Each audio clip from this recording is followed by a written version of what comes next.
بسم اللہ الرحمن الرحیم۔ سامعین ناظرین کرام، آج تک اپنے ابلیس کے بارے میں سنا ہوگا جو ہمیشہ انسان کو عبادت سے گمراہ کرتا ہے۔ آج کا جملہ اتنا عجیب ہے کہ سن کر اب حیران رہ جائے گے۔ یہ ایک شخص اندھیری رات میں اپنے گھر سے نماز پڑھنے نکلا، اندھیرے کی وجہ سے ٹھوکر کھا کر من کے بل گرا، مٹی سے اٹھ کر کپڑے بدل کر واپس گھر کی طرف چل پڑا۔ ابھی وہ واپس گھر کی طرف چل پڑا، قدم قدم پر وہ دوبارہ لڑکھڑا کر گرا تو مٹی سے اٹھ کر دوبارہ اپنے گھر گیا اور کپڑے بدلے اور دوبارہ مسجد جانے کے لیے گھر سے نکلا۔ جیسے ہی وہ گھر سے باہر نکلا تو دروازے پر ایک شخص ملا جس کے ہاتھ میں ایک روشن چراغ تھا۔ وہ خاموشی سے نمازی سے آگے مسجد کی طرف چل دیا۔ اس بار چراغ کی روشنی میں مسجد تک پہنچنے میں کوئی مشکل پیش نہیں آئی۔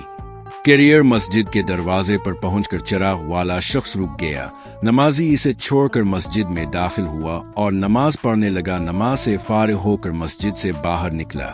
چہرہ والا شخص اس کا انتظار کر رہا تھا تاکہ وہ چراغ کی روشنی میں نمازی کو گھر گرا سکے۔ نمازی گھر پہنچے تو نمازی نے اجنبی سے پوچھا، تم کون ہو؟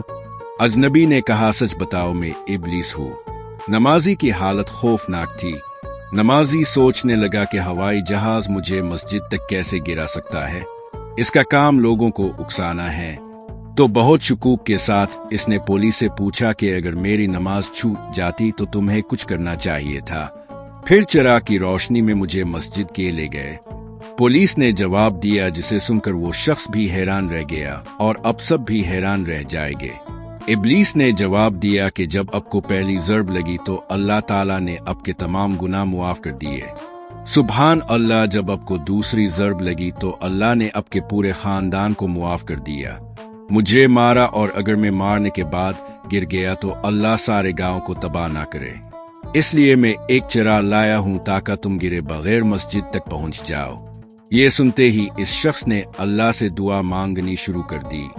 اگر ہم سر جھکا کر اللہ کا شکر ادا کرے تو دوستو یہ اللہ کی شان ہے۔ کوئی بندہ رب کائنات کے راستے میں آ جائے تو اللہ تعالی ہمیں 70% عزت دیتا ہے۔